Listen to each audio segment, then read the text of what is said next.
ஜீவனை காட்டிலும் பெரியதே, பரமனின் ஈவினில் சிறந்ததே, எனக்கு அது இலவசமானதே, தேவ கிருபையே.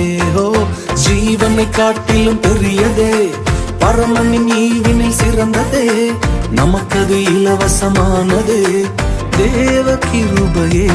அவர்தான் கிருப, அவரே கிருப, என் இயேசு எந்தன் கிருபையானாரே.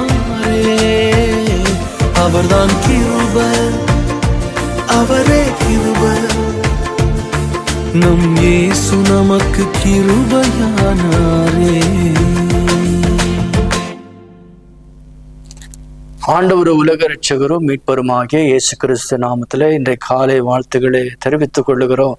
இன்றைய வாழ்வு தரும் உணவு நிகழ்ச்சிக்கு வரவேற்கிறோம். இந்த நாளில கூட அப்போஸ்தலர் நடவடிக்கை புஸ்தகத்துல 1வது அதிகாரம் 6-11 வசனங்களை நம்ம வாசிக்க கேட்கலாம். அப்பொழுது கூடியிருந்தவர்கள் அவரை நோக்கி, ஆண்டவரே, இக்காலத்தின் ராஜ்யத்தை இஸ்ரவேலுக்கு திரும்பவும் கொடுப்பீர் என்று கேட்டார்கள். அதற்கு அவர், பிதாவானவர் தம்முடைய அதீனத்தில் வைத்திருக்கிற காலங்களையும் வேலைகளையும் அறிகிறது உங்களுக்கு அடுத்ததல்ல.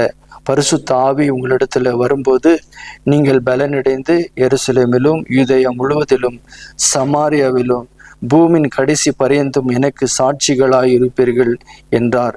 இவைகளை அவர் சொன்ன பின்பு அவர்கள் பார்த்து கொண்டிருக்கையில் உயர எடுத்து கொள்ளப்பட்ட அவர்கள் கண்களுக்கு மறைவாக ஒரு மேகம் அவரை எடுத்து கொண்டது.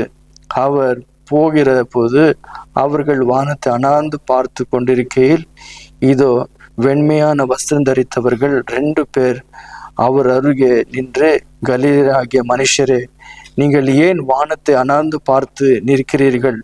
உங்களிடத்தில் நின்று